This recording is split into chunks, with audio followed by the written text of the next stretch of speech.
दोस्तों, आप देख रहे हैं एक और कहानी सुनील के साथ। रियल हॉरर स्टोरी सुनने के लिए हमारे चैनल को सब्सक्राइब करें। तो चलिए चलते हैं आज की कहानी की। और किसी गांव में बंटी नाम का एक लड़ीडी डीएच का रहता था। वह परीक्षा देने के लिए गुजरात जा रहा था। ठंडी का दिन था। चारों तरफ से कोहरा छाया हुआ था। आमने सामने भी कोई नहीं दिख रहा था। पूरे 15 घंटे के बाद वह गुजरात पहुंच गया था। परीक्षा अगले दिन थी, इसलिए वह एक होटल में रहने के लिए सोचा। रात हो गई थी और कहीं भी उसके बजट में सस्ता होटल मिल नहीं रहा था। काफी ढूंढने के बाद उसे एक सस्ता होटल मिला। वह उस होटल में एक कमरा बुक करवाया और जब वह कमरे में गया तो देखा कि कमरे के चारों तरफ जाले लगे हुए थे। ऐसा लग रहा था कि यह कमरा काफी सालों से बंद पड़ रहा था और कमरे के अंदर का माहौल एकदम डरावना और सुनसान लग रहा था। लेकिन उसने ये सब नजरअंदाज कर दिया और होटल से खाना मंगवाया और खा पीकर सोने चल दिया। जब वह सो रहा था तो लगभग रात के 1 बजे के करीब उसे किसी के पायल की घुंघरू की आवाज सुनाई दी। वो रात बंटी तुरंत नींद से उठ गया और जल्दी से खिड़की के पास गया, यह पता करने के लिए को इतनी रात को किसकी पायल की आवाज सुनाई दे रही है और इस सुनसान रास्ते में कौन आधी रात को घूम रहा है, क्योंकि वहां होटल में बंटी और मैनेजर के अलावा कोई भी नहीं था। तो ये फिर किस औरत की पायल की आवाज सुनाई दे रही है? बंटी खिड़की पर काफी देर तक खड़ा रहा, लेकिन उसे कोई भी नहीं दिखाई दिया।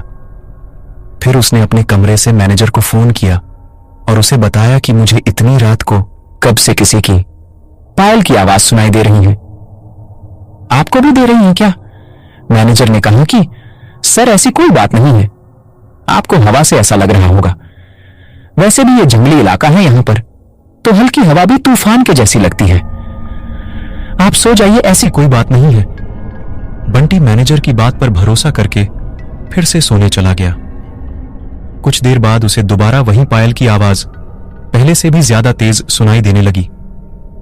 इस बार उसने अपने कमरे का दरवाजा खोला और सीधा होटल के बाहर देखने के लिए चला गया।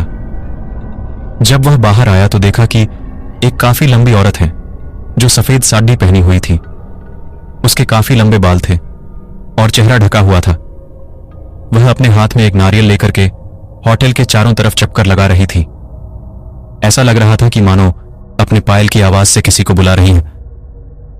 बंटी दौड़कर उसके पास गया कि कौन है ये औरत जो इतनी रात को यहां घूम रही है, लेकिन वह तुरंत ही गायब हो गई और चारों तरफ कोहरा ही कोहरा फैल गया। बंटी भी थोड़ा घबरा गया, क्योंकि जिस औरत को वो सामने से देखा था अब वो नहीं दिख रही थी।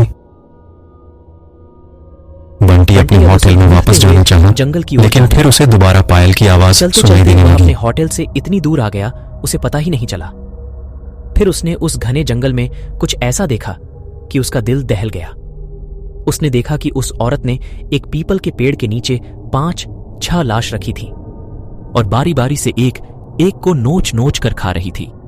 उसका मुंह खून से लटपट था और चेहरा भी एकदम डरावना था। बंटी जब ये सब देखा तो उसके पांव तले जमीन खिसक गई। ये सब नजारा देखते ही उसे डर के साथ साथ रोना भी आने लगा कि वह चुड़ैल अब मुझे भी मार देगी, क्योंकि अपने पायल की आवाज से यहां तक तो मुझे लेकर आई है। लेकिन उसने हिम्मत से काम लिया और हनुमान चालीसा पढ़ते पढ़ते धीरे से वहां से भाग गया ताकि भूत उसे देख ना ले। लेकिन भूत तो भूत होते हैं।